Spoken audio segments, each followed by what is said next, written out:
All right. Again, hello, everybody. Thank you for joining us today. My name is Sean O'Hara. I lead business development and partnerships with Clarity. Really appreciate having you all here with us today. We have a really exciting conversation, set of presentations and discussion lined up. And really this overall topic is, again, this idea of how is next generation air quality monitoring infrastructures powering wildfire resilience. So we're looking at a number of different partners and pieces of how this big puzzle works. Each of these different organizations, whether this is about how the recent integration of Clarity into the fire and smoke map, how our partners at Los Angeles Unified School District, actually we could jump to the next slide because that makes it even more clear. So again, walking through the fire smoke map integration process that we've undergone with our partners at the EPA and the Forest Service, a great example of how large organizations like Los Angeles Unified School District have deployed significant networks and how they're operationalizing this. Similarly, our partners, Scott here from the South Coast Air Quality Management District, talking about integrating sensors actually in AQI mapping. A really exciting development as we think about how sensors are being kind of formally complementing or supplementing the regulatory networks we have today for some of our more traditional air quality management processes. And finally, joined by Ryan as well from the Pepperwood Preserve, who amazing example of kind of a community rural wildland interface example of how air quality sensing is factoring into so much of the other great stewardship, education, research, and community protection that they're working on. So with that, I'm going to kick it over to Levi Stanton to get us started. And then again, please do continue to introduce yourselves and keep those questions in the Q&A, and looking forward to a great conversation. Thank you.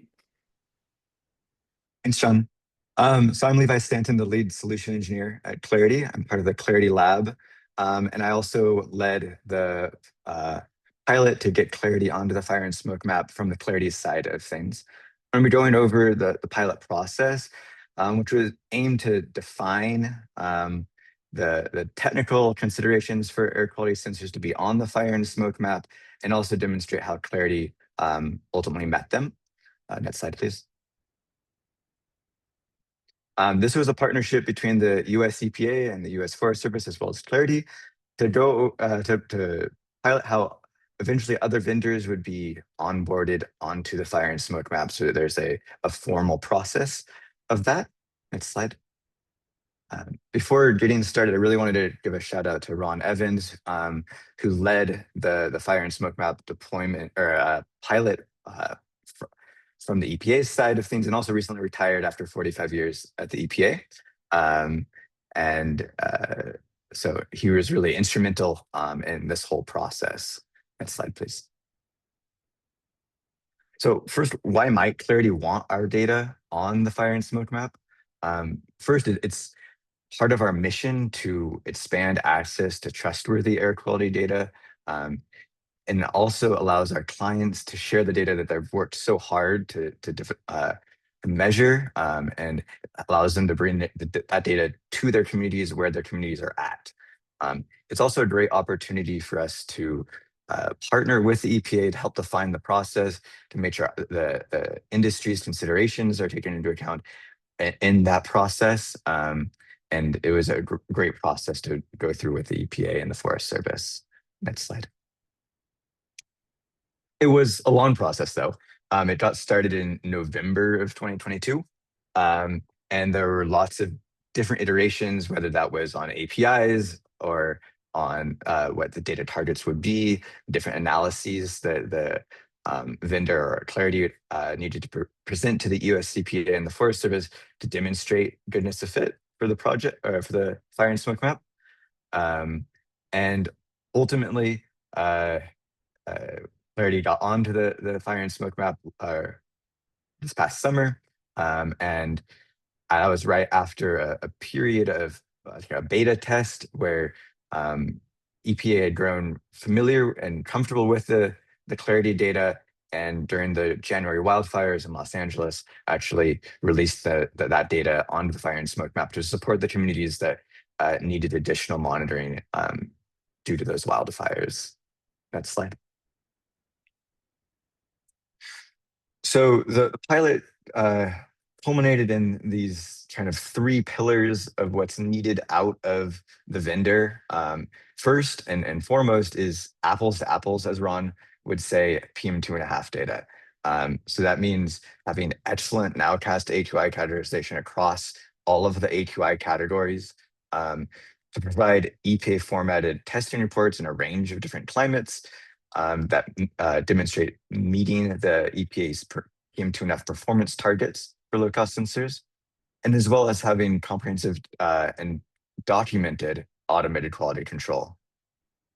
There are also a number of commitments that Clarity and the sensor vendors will be asked to provide calibrated and quality assured data without cost to the US EPA and US Forest Service. Will also be asked to work closely with the US EPA and Forest Service to maintain APA reliability and to communicate any upcoming downtime so that can be communicated to the partners, as well as to also communicate any quality control, calibration, firmware, or hardware changes so that decisions can be made about whether or not any changes need to be made to what data are shown on the fire and smoke map. It also includes a number of deliverables. For one, that's an open and optimized API that provides real-time data to the Forest Service and the EPA in a format that works well with the map, including details about calibration and other metadata for each data source. Reports on our sensor network characteristics, particularly our open data about the size, scope, locations of all of these sensors. And finally, kind of a final public facing report that wraps up all of these, the commitments, the data accuracy reports, and details about the other deliverables into a final public facing report that the EPA, the fire and smoke map rather, can link to, that's hosted so that the public can learn more about why the EPA and the Forest Service thought our data was suitable to be on the fire and smoke map. Next slide. One critical component of that process was the development of the V2.1 global calibration, which allowed our sensors to generate that apples to apples data. That calibration profile included data from more than 600 sensors across more than 80 cities and nearly 100 reference sites. And this wasn't just focused on the US, but we brought in data from around the world, Australia, Europe, Asia, Africa, to really give us a holistic view of how our sensors perform in different environments and to be able to account for those different environmental factors. Next slide, please. And this was critical for us. Over the years, we've always provided these global models. Global V1 came out in 2022. That was followed by V2 in 2024, and finally V2.1 earlier this year. And as you can see in this case study of Los Angeles between November 2024 and February 2025, each model iteration has improved upon the previous one. Now with the global V2.1, we're seeing R squareds up into the 0.94 range, even higher for the daily data. We've really reduced the error across the board, and the slopes are really well aligned with the federal equivalent monitors. Next slide, please. It's the same data, just demonstrating it in the time series and also a scatter plot of it, really showing how the V2.1 is able to capture the lower concentration range of this PM2.5, but also to manage the wildfire smoke episodes. Next slide, please. We took that model and applied it to sites across the United States to really demonstrate the goodness of it to handle different environmental considerations, also different pollution sources. So this is the wintertime in Colorado, so very cold and dry. We have very good performance, meeting all of the US EPA performance standards. Next slide.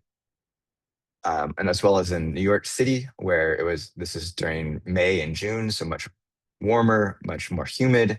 And similarly, we're able to meet all of the US EPA performance standards despite it now being in a more of an urban environment. Next slide, please. Moving back west, this is Reno, Nevada, which did have a wildfire pollution episode. And we are able to demonstrate that we're able to hit those upper range concentrations. Next slide, please. And finally, also in Roosevelt, Utah, more of a rural environment, also with some wildfire smoke, especially in the October time period, that we were able to really capture well with the V2.1 model. But all of these different cities didn't really include a very much upper range data just because of where they were at and the time of year that we were measuring.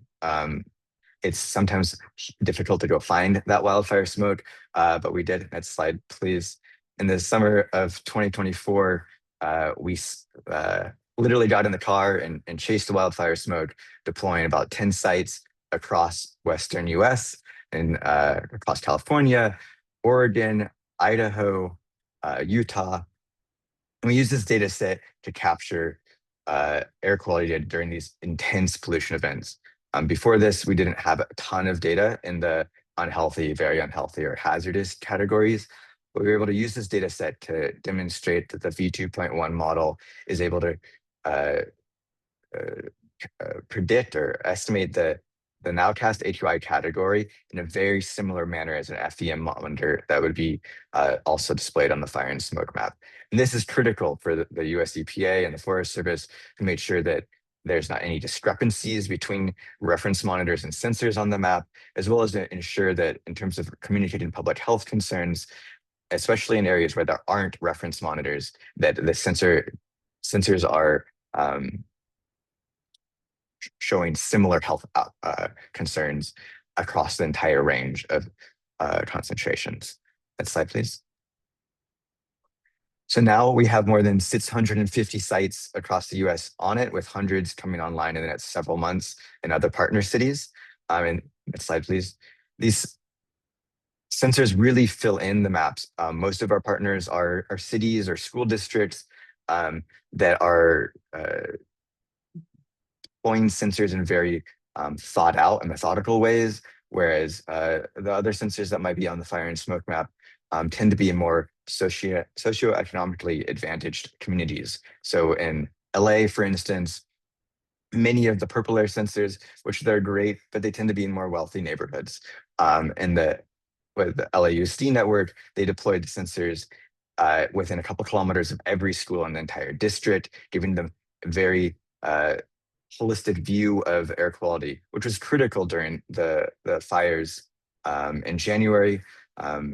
The Eaton fire near Pasadena and Altadena area had a really narrow plume coming down across through areas that were otherwise under monitored. We're talking about areas like Watts and Inglewood, Southgate. These communities were right in the plume path, but there was very little monitoring until the clarity data was added into that.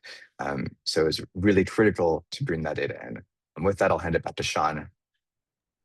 Awesome. Thank you so much, Levi. Yeah, it really has been an exciting journey for the last couple of years of that. Big thank you again to all of our partners in that process.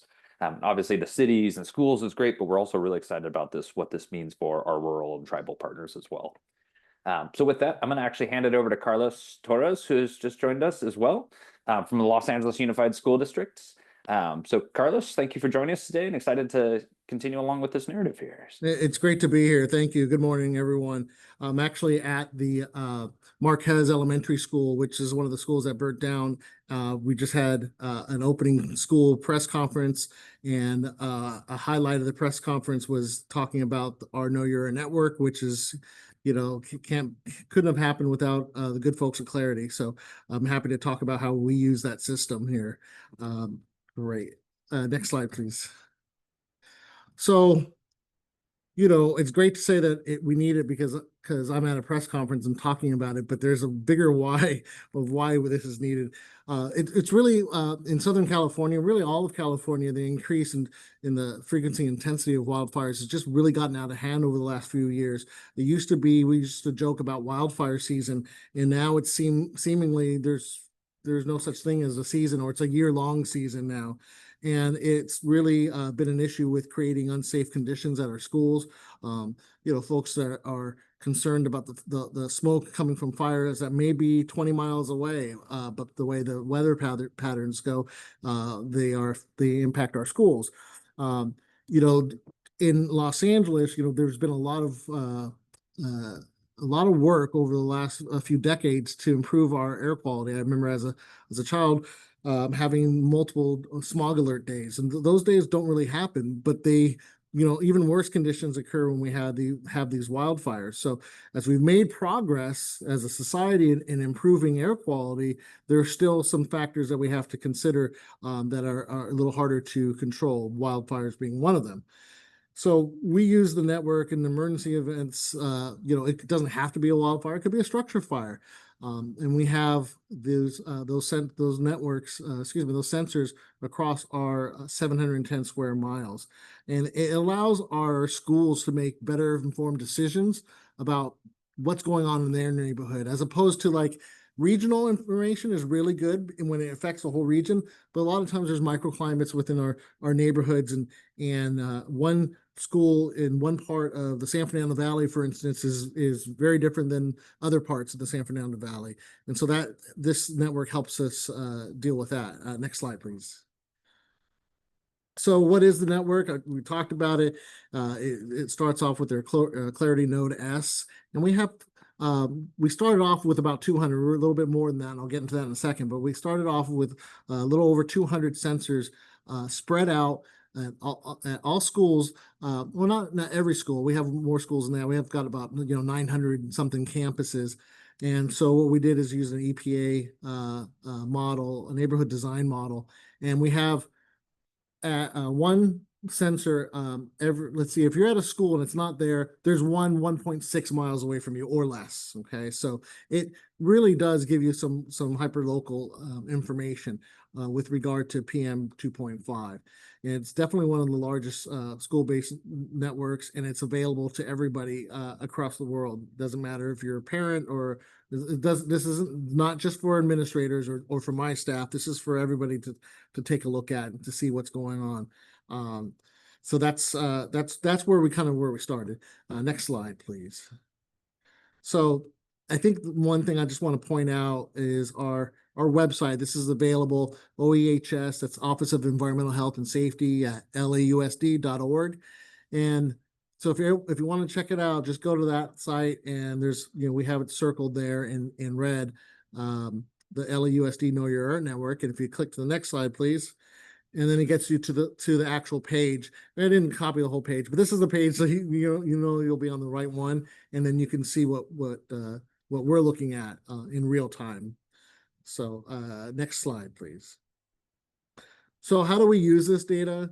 So for this particular one, this is showing how 10th Street Elementary School, and this is this is at Esperanza Elementary School, and this one is showing that the AQI is good. So this is something that people can take a look at, and if you can see at the bottom, there's a little trend, so you can see what it's been like over the last few hours, maybe 24 hours or so, and you can just see this is obviously very natural. During the middle of the night, it goes down to green, and maybe during the day it goes to moderate, which is that's consistent with things, normal conditions around this time of year.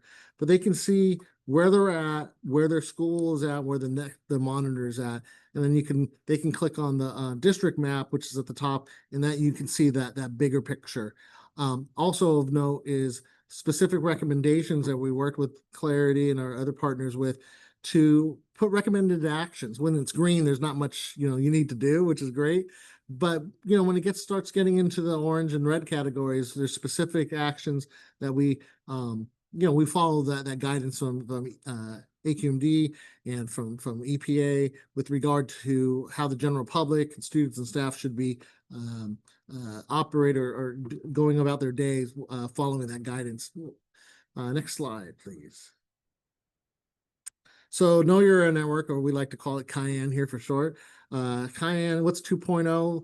Well, 2.0 was born out of the fires from the January 2025 fires, which was a perfect storm of fire. It's a 1,000-year event. Some people have described it as that. And I don't care what type of system we have. It was inundated. It was overwhelmed. I mean, with regard to air quality sensors, with regard to fire departments, with regard to schools, every aspect of life was impacted greatly by this tremendous fire, or set of fires. There's a bunch of them at the same time. Next slide, please. So we decided that we need to do something in direct response to those wildfires. So if you see this map here, this is, the black outline is our school boundaries. Again, 710 square miles. And what we decided to do is the little red rectangle there, that represents the area most affected by the Palisades fires. And then we have a bunch of schools. We have like 21 schools in those areas. Some of them, 2 or 3 of them actually were impacted directly by the fire. Marquez, where I'm at, all the structures were burnt down. So, obviously in the middle of everything here.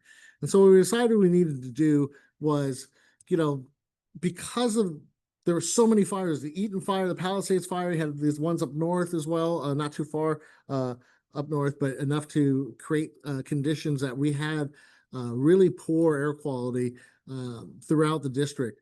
And one thing that we thought that would be very helpful was to get PM10 dust modules. And I thought it was just as easy as giving a call to our friends at Clarity and say, Sean, can you send us over some PM10s? And they're like, yeah, we're in design right now, or they're not even in production yet. And I want to say one of our original estimates was like, yeah, it's going to be like at least a year out. Well, here we are, way less than a year, and they've already been installed for some time. So that was great. They saw the urgency, and not just said, okay, we'll give you some PM10 modules. We came up with a dust measurement suite that expands just beyond just the particulate matter. So these have the dust, they have the wind meteorological module, and also the nitrogen dioxide as well. And so those schools you see in little red dots, that's where we've installed them. So now they're very well protected. At this particular school, there's 3 of them.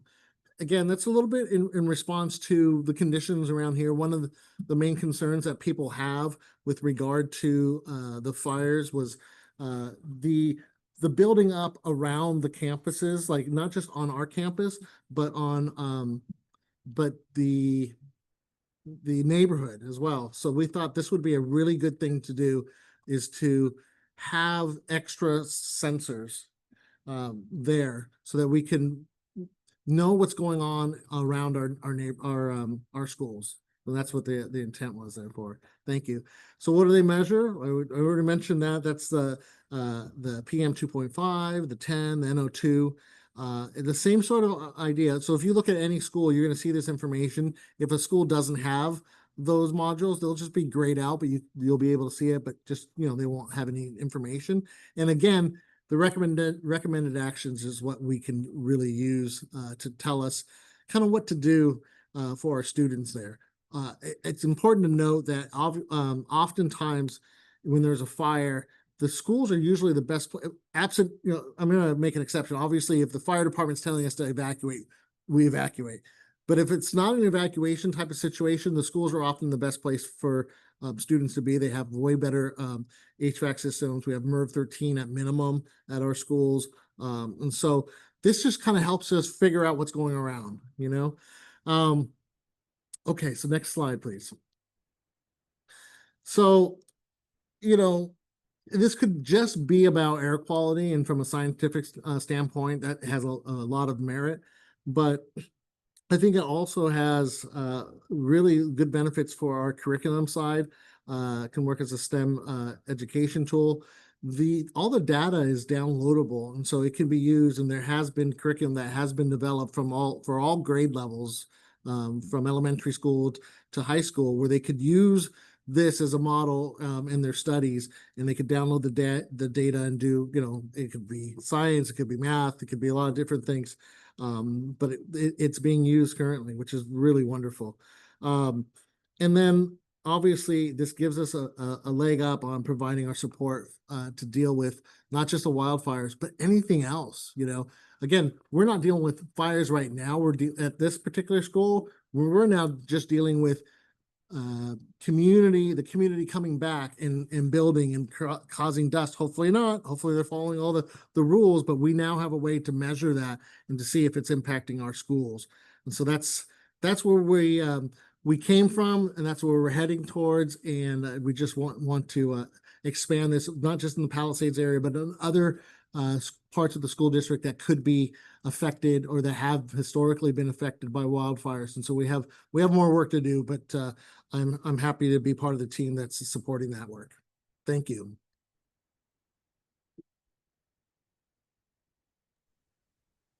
All right. Thank you so much, Carlos. Really appreciate that. And again, it's just so impressive to me watching all the amazing work that LESD's done, being a cornerstone of the community. Obviously, so many partners and government agencies and everybody working together after the fires, but recognizing the schools, all of your work at the time of the fires, and then obviously and other colleagues at OEHS, huge effort. And again, it's just an honor to be working with you all. So we'll take a jump forward to the next slide. And then I'm very pleased to introduce, one more, please. Thank you. Very pleased to introduce Scott Epstein from South Coast Air Quality Management District, who's going to be talking a bit about how actually now the LAUSD data has been integrated into South Coast's AQI mapping process. So Scott, I'll let you take it away from here. Thank you. All right. Thanks, John. Hi, everyone. I am really excited to be here. I'm also very excited to hear all your questions. So I'm going to try and go through this quickly so we have a lot of time. So like Sean said, my name is Scott Epstein. I work for the South Coast Air Quality Management District. So we are a governmental agency. We're the local air pollution control district for much of Southern California. So we oversee 17 million people in portions of 4 counties. And I oversee the Air Quality Assessment Group and the Air Toxics Hotspots program. A lot of this work is done by the Air Quality Assessment Group in particular. Next slide. Okay, so we have this real-time air quality index map that we developed in-house, was deployed back in 2020. So this is a screenshot of our map. It's available at our website and then also on the South Coast AQMD mobile app. And the map is interactive. If you want to go next slide. So you can click on the map. The colors obviously are the AQI categories. And then it shows you the AQI of each pollutant. Not every pollutant is measured at every location, but we do show the locations of the regulatory monitors, but it breaks it down. So whether the pollutant is measured or approximated, and the map is split into 5-kilometer grid cells. We actually went through and named every single grid cell in this entire map, so they all have unique names. And people can bookmark their location in the South Coast AQMD mobile app. Next slide. Okay, so what are the advantages of this gridded AQI map? So we know there's many different ways of showing air quality data. Really, one of the questions is like, how do we interpolate data between point monitors or point sensors? And that's always the trickiest part. So in the past, we used this proxy method. There's also the Air Now map, kind of the traditional Air Now map, or like point data, such as Purple Air Map or Clarity Map. So in our gridded AQI map, some of the advantages are that we help people interpret the different data qualities. So regulatory monitoring data is going to be higher data quality than a sensor or a model, but we help do that interpretation for them to give kind of a one-stop shop, a one-stop AQI value. We show very transparently where the monitors are located, where the data is approximated. Our interpolation scheme for ozone and PM 2.5 uses an air quality model, so it does help account for complex terrain. We also, since this is this one-stop shop, the public doesn't need to look at multiple maps to look at their air quality. This is really important in our area where we see PM 2.5 and ozone can drive the AQI, sometimes PM 10. We find in a lot of conversations with people, they tend to just look in one location. So for example, there may be really high ozone and then they go look at PM 2.5 data somewhere, say in the fire and smoke map, and not realize that, yeah, the PM 2.5 data may be clean, but they have really high ozone in their area. So we kind of put all that together. And then the other thing is, we picked this 5-kilometer grid resolution that's small enough to accurately represent neighborhood scale data. Next slide. Okay, so how does the AQI map work? So we take model data for PM 2.5 and ozone. We blend in data from all our regulatory monitors and consumer grade sensors. We have 780 purple airs and 225 clarities for PM2.5 data. Blend those together, calculate air quality index using nowcast algorithm. We get this gridded AQI. Ozone, we don't have any low cost sensors, consumer grade sensors yet. So that just uses the monitor data and the model. And then PM10, NO2, and CO, we also don't have consumer grade sensors yet, but they use a more traditional natural neighbor interpolation. So the model we use is the NAQFC, the National Air Quality Forecast capability from NOAA, and that only exists for PM2.5 and ozone. And they do great work there, and we're really happy with their model. That's really a critical part of this whole project. Next slide. Okay, so how do we treat the consumer grade sensor data? So far we have data from purple air and clarity. I'll talk about some other sensors we're working on integrating. So the purple air data, we have algorithms to quality control that data, throw out poorly performing sensors. We then calibrate it on the fly. The clarity data, that's all done by Clarity itself. So we don't have to do any quality control or calibration, makes that really easy. And then we combine the sensor data. We don't like using data from an individual sensor, especially the purple airs, which are just cited by consumers. They could be next to their barbecue grill or next to their fireplace. And we don't want that data to affect the map if it's a hyperlocal source. So we combine data in grid cells, and then we do some spatial averaging if there's not enough sensors in a particular grid cell location. And then we calculate the nowcast AQI using the standard EPA algorithms. Next slide. Okay, so we wrote code to load the hourly clarity data from the Clarity Open Data AQI. We use a Kriging calculation that blends data based on the measurement error variance.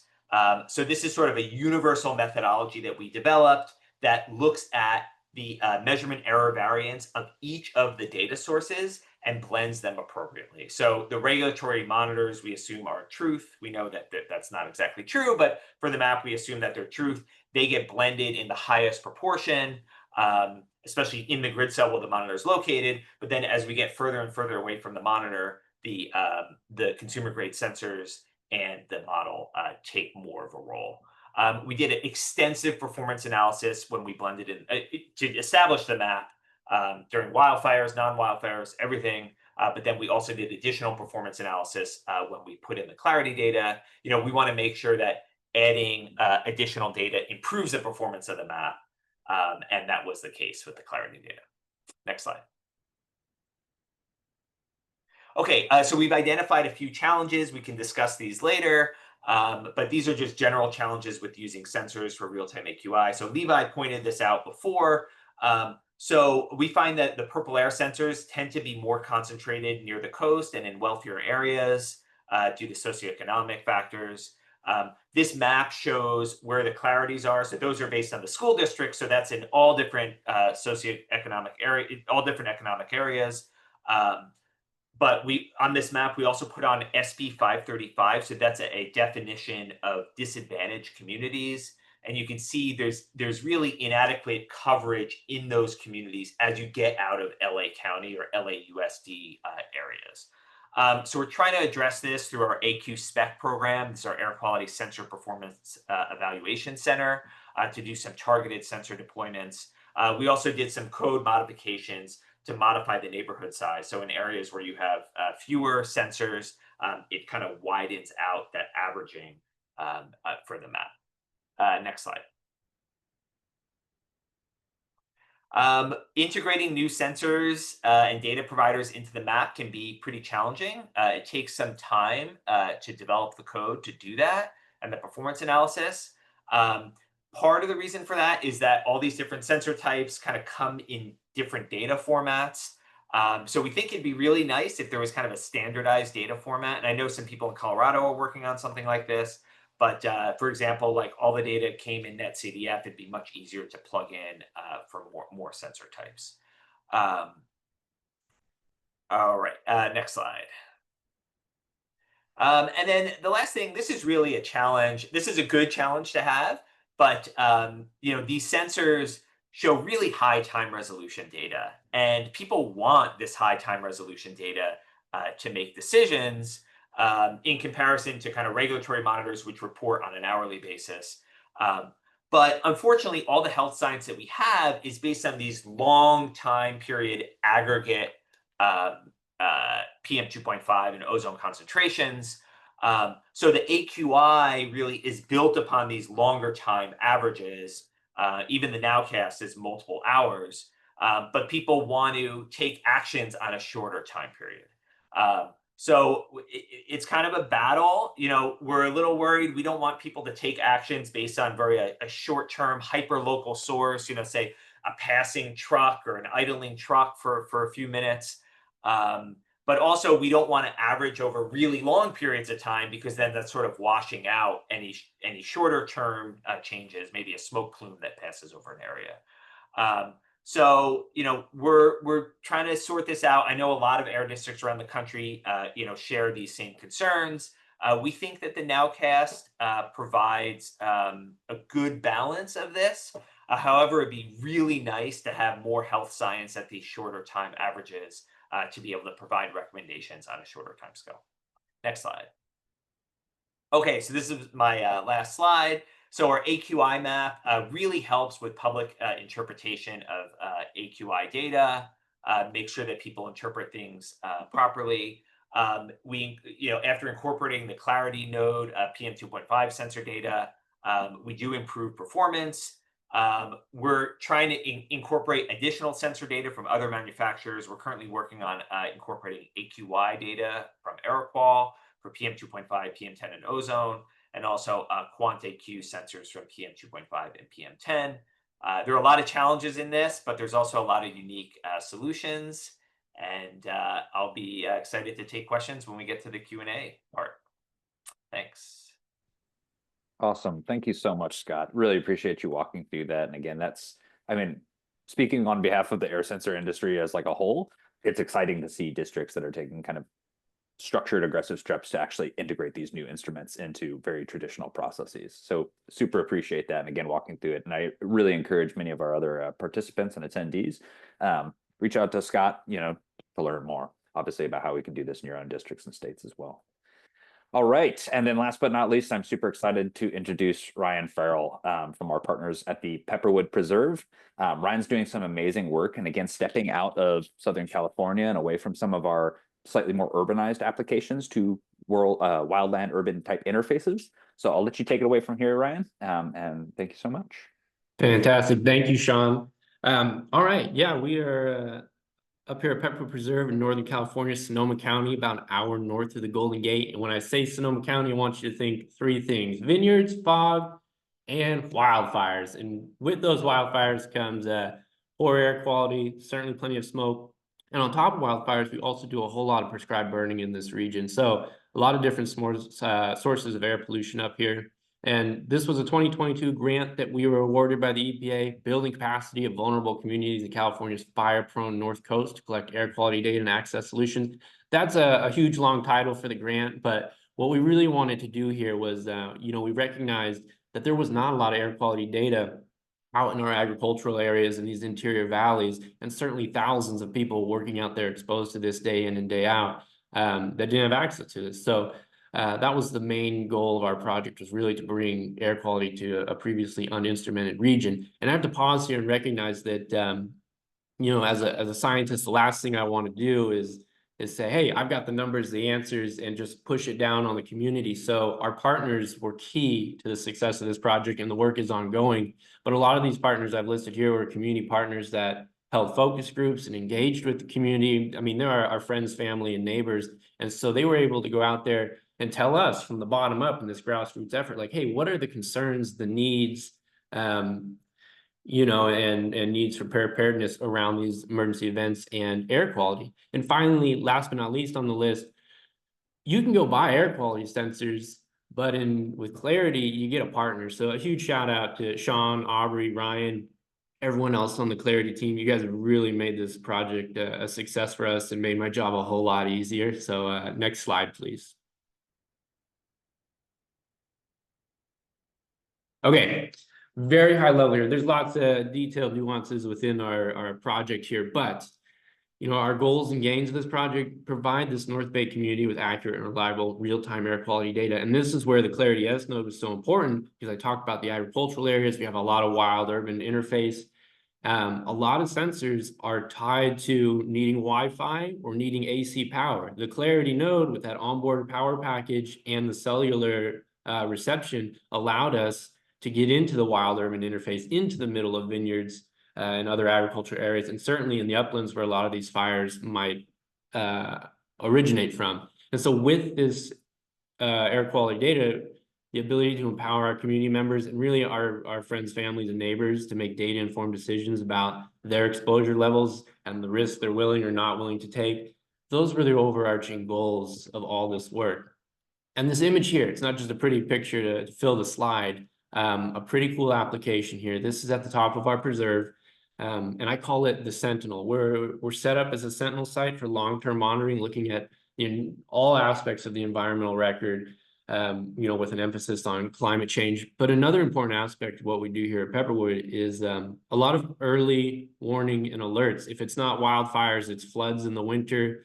And if it's not either of those, it's poor air quality from other places in the state that tend to funnel right through this region. So this hilltop here with this instrument package kind of brings all of our human senses to bear on, you know, a fire incident. So in the foreground here on that tower, up at the top is one of the early alert wildfire cameras in California. So that's the eyes on the situation, but still that takes human intervention to recognize the fire event, call first responders, and then that camera is brought to bear on the situation. And from there, we can monitor, you know, the progression of the fire. What is it? What resources do we need? In the background, that solar panel with the tall mast next to the mountain there, that's the ears on the situation. That's a county-led emergency radio service. And even though, you know, we're here in the Bay Area, there's lots of cell coverage, the topography has some isolated communities and neighborhoods that are, you know, just a few miles this way and that way, that they may not have cell coverage. And in the case of an emergency event, cell towers might burn up, or the cell is just over inundated with so many calls and you lose communications. This radio service allows first responders, emergency responders to get in contact with those communities and give them the information they need to prepare or evacuate or react accordingly. And then you can't quite see it up here, but we also have what I call the sense of touch or feel on the landscape. So we've got something like 40 different stations across our preserve, and essentially they're weather stations and soil stations, and they monitor all these different aspects of the environment that might tell you something about fire probability, fire severity, and certainly fire behavior after ignition. So these are things like soil moisture, temperature, relative humidity, wind speed, and a lot of that correlates with things like live fuel moisture. And certainly that's going to start to tell you something about fire behavior after ignition. And so all of those three senses, in a sense, they don't detect fire. But to close the loop here, hidden up there, it's a very small, compact, efficient package, is a Clarity S node in there somewhere. This closes the loop in being our sense of taste or smell on the situation, because what precedes a fire typically? Smoke and poor air quality, especially if it's blowing your way. And so for the first time, we really have this advanced piece that can, you know, alert us and indicate us, hey, there's a fire on the horizon, and there's something headed our way. And the physical location of this package really stands between those wildlands where a lot of these fires run pretty wild, and the community in the valleys down below. So next slide, please. So the community I've mentioned a few times, but we're home to about 500,000 people here in Sonoma County, and nearly half of those people reside in our project area. So that's Santa Rosa, California, up through the Alexander Valley, big agricultural center, all the way to the north end of the county. Santa Rosa, I'm pretty sure, is the largest city north of the Golden Gate in California. And then as you get further and further away, the towns get smaller. But it's a huge, you know, it's a perfectly representative cross-section of all of California, of all kinds of diversity and livelihoods and cultures, and certainly living conditions here. So we have Santa Rosa in the downtown hub, sort of isolated away from the wild urban interfaces. But if you go just a few miles to the north, you're in open vineyards where thousands of people in our community work. And certainly there's plenty of recreation in California in this area as well. So people are living, working, recreating all throughout this area. And so we really recognize the need. hey, there's not a lot of air quality data here to, inform, to give our friends, family, and neighbors the things they need to address these concerns around wildfire smoke, health, family, and event response. And we also recognized, and I thought about this early on, that, sometimes poor air quality is sort of an unavoidable part of certain jobs, including mine running around the woods as a scientist up here, but certainly the agricultural sector. But what these clarity S nodes allow us to do is provide data that can allow people to make informed decisions about, hey, what's the proper PPE, or are there other vineyards or areas we can work in? And certainly, everyone's got a family around here. And so understanding the safety of your family and what schools are open and what actions to take has been a critical piece for everybody in the community. Next slide, please. Okay, a little more context here. The network. So on the left-hand side, that red rectangle there, that's essentially our project area. And in circles there in red are these smaller communities, Healdsburg, Geyserville, and Cloverdale. And in green, those are all our agricultural areas. 90% of that is vineyards. It's in the valley bottoms along the Russian River, but certainly goes up into the Golden Hills of California, right up against, that wild urban interface. In red there, these are the historic fires in this region from 2017 to 2022. That's just a 5-year period. And I didn't pull the most recent data, but if I had, even more of this map would be red. And so, this really accentuates the need for this system right here. We have a lot of local fire events, and if it's not wildfire, it's prescribed fire. So those areas in that pink magenta color, these are areas we recognize are going to actively undergo prescribed fire in the next few years here. And Pepperwood, for reference, is off to the bottom right corner there.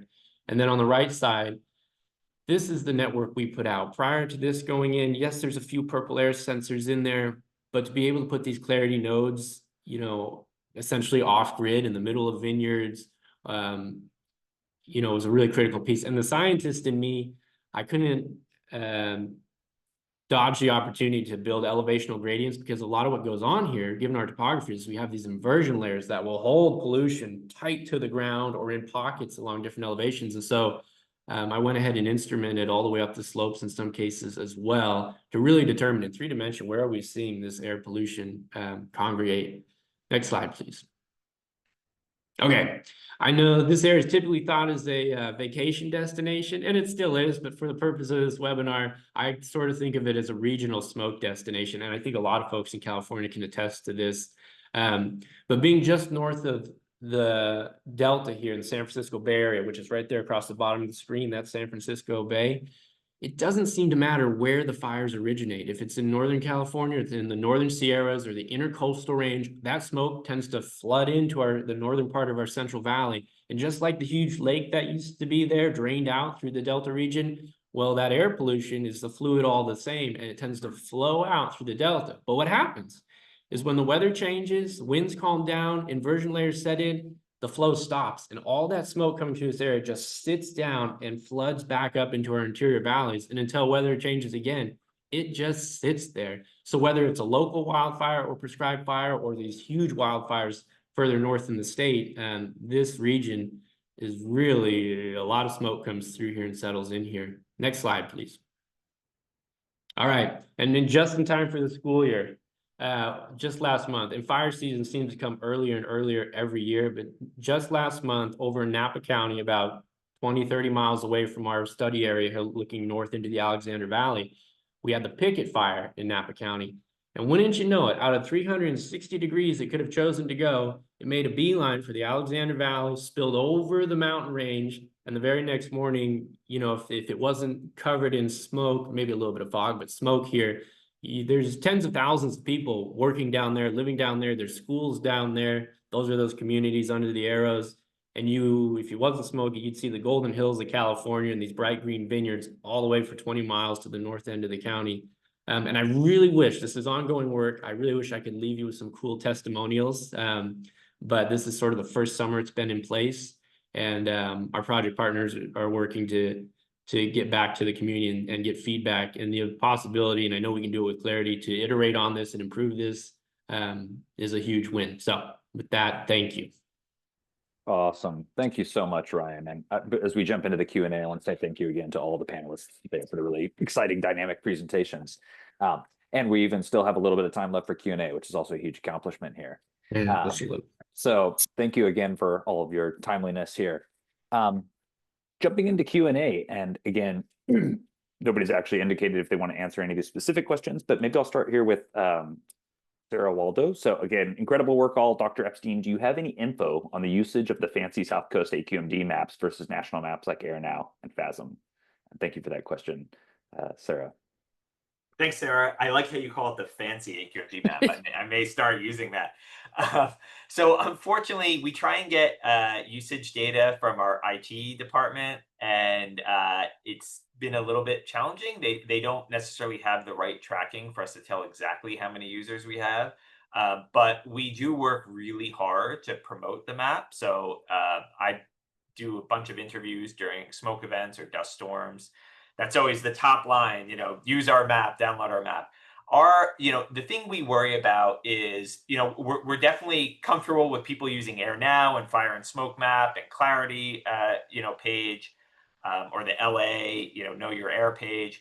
But there are a lot of third-party apps out there that the performance is not necessarily great. They're not necessarily using standard methods. They're designed to work all around the world and don't really have good local information. And some of them are default on people's phones. So we get a little worried. We get a lot of calls for people saying, why does my Apple Weather say this and your app says this? And they're drastically different. And sometimes one's higher than other, and sometimes the other is higher. And we get worried that people make decisions with the wrong data. So we promote our map because of that. But that's definitely been a challenge because people tend to use the default app on their phone. Awesome. Thank you for that explanation, Scott. I'm going to actually combine two of the questions here. So from Julian asking about the purpose of adding the dust modules for really around the detection of PM10, dust as compared to fire, how do dust modules work? And likewise tying together Maurizio's question regarding how the sensors operate. So maybe I'll punt that one to Levi to talk a little bit about optical measurement technology briefly. And the detection limits on some of the traditional technologies. So for LAUSD, like the primary motivation, and please correct me, Carlos, if I'm doing this wrong, but there's a lot of ash and also a lot of construction going on in the LA region right now. And so, well, during a wildfire smoke event, the wildfire smoke is primarily PM2.5. In the months afterward, there is a lot of PM10, especially that would be really hyperlocal. So especially in some of the school areas that burn down, or have areas in the community that burn down nearby, there's a lot of trucks that are removing debris that was toxic in the communities, and a lot of that is PM10. So it's really important to have a sensor that is able to measure these coarser particles. So not necessarily during the wildfire events, but subsequently thereafter. In terms of the monitoring technology, Clarity's developed a new sensor. I can't go into too many details, but it's able to measure these coarser particles a lot better than your traditional like plan power PMS 6003 or 5003, the type of sensors that are in our sense, the Node S or the Purple Air, for instance. So this new sensor really gives us a much better sizing in these upper coarser particles, and we're able to get those PM10 measurements. And there's a bunch of other sensors that we sell. Our black carbon instrument, for instance, there's another question on there related to whether or not we can distinguish between biomass burning or wildfire smoke and like transportation emissions, and that the black carbon module would be a great instrument for that sort of work, where we can sort of in real time distinguish between these two different sources of black carbon. Ozone is similarly a different monitoring technology. Happy to go into that in detail after the webinar. Perfect. Thank you, Levi.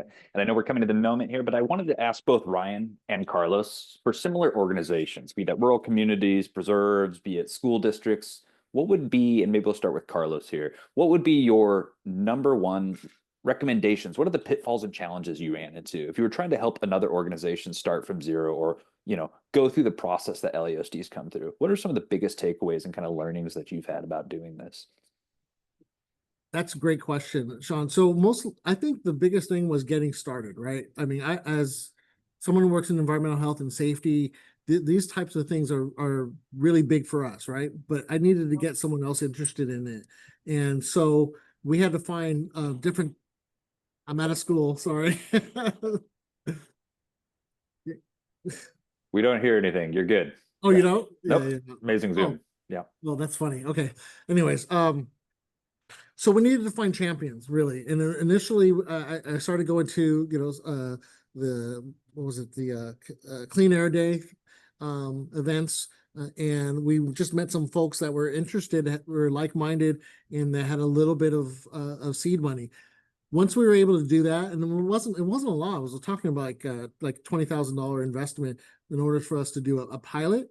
But once I had the pilot done, then I was able to show like my board members, and they got interested in it, and then decided, wow, this is really cool. So it was proof of concept. So it was about finding a little bit of money, either we generate it and show people, or in my case, we have to have bake sales to fund air quality sensors and things like that, and industrial hygiene equipment. So I had to just go and hat in hand and ask folks, and it worked out. It worked out brilliantly. But it's just proof of concept is the main thing, and then it rolled downhill from there. Now I have people talking about it in press conferences today, and people talking about it throughout the Palisades. They're very, very impressed with what we've done here. Awesome. Thanks, Carlos. And Ryan, similar question. Tell me a little bit about your experience. Thinking what Carlos said, the networking piece, because I mean, where do you start from like ground zero? I like cold walked into some schools. Now it was summertime, and just kind of hold this sensor up. And honestly, I had some like perfect people walk up and go, "Hey," and introduce themselves like, "Oh yeah, I work at the school." And so, gosh, from vineyards to schools to community center folks, and the local fire agencies, like you had to build all these relationships. And if you found the right few people and they hopped on their network and said, "Hey, let this Ryan guy do this. This is a really cool opportunity." But sometimes, breaking through that barrier could be pretty tough, especially right where you have vineyards up here. You throw out the word smoke taint and prescribed fire. It's this delicate balance. So, honestly, it was just the networking and finding the right people. But once you got traction, it really became easy. And especially working with the county, like if you got hooked up with the right people, so you had to sort of put yourself out there and make it work. So No, I love it. I mean, one of the things that we constantly harp on is it's, people solve problems, technology helps. Yeah. And as many people here today have mentioned, the kind of the importance of the partnerships, the teamwork makes the dream work kind of thing. And as we look at how air quality management is evolving today, it's so much not just our agencies doing their traditional mandated great work, but it's of course now working with communities, working with non-traditional stakeholders in the process, which I think was really well demonstrated here today in so many different pieces of the puzzle. So. Well, there's other great questions, and I apologize. I want to respect the schedules of everybody here today, including our wonderful panelists. So thank you again so much to all of our panelists, Ryan, Scott, Carlos, Levi, for joining us today. Really appreciate you taking time out of your busy schedules. I know those are very busy schedules to help have this conversation with us. And thank you again to all the attendees and registrants, everybody, for participating today. Really appreciate the questions and engagement. We're looking forward to having conversations with many of you, so please don't hesitate to reach out. My colleague Ryan and the Clarity marketing team, big thank you for organizing. We'll be circulating the slides, other content, recording probably. I'm almost certainly missing something in terms of what we will be providing, but you'll be hearing from us undoubtedly. But again, thank you all so much. Have a great day, and welcome to the beginning of October shortly here. So be in touch soon. Thank you.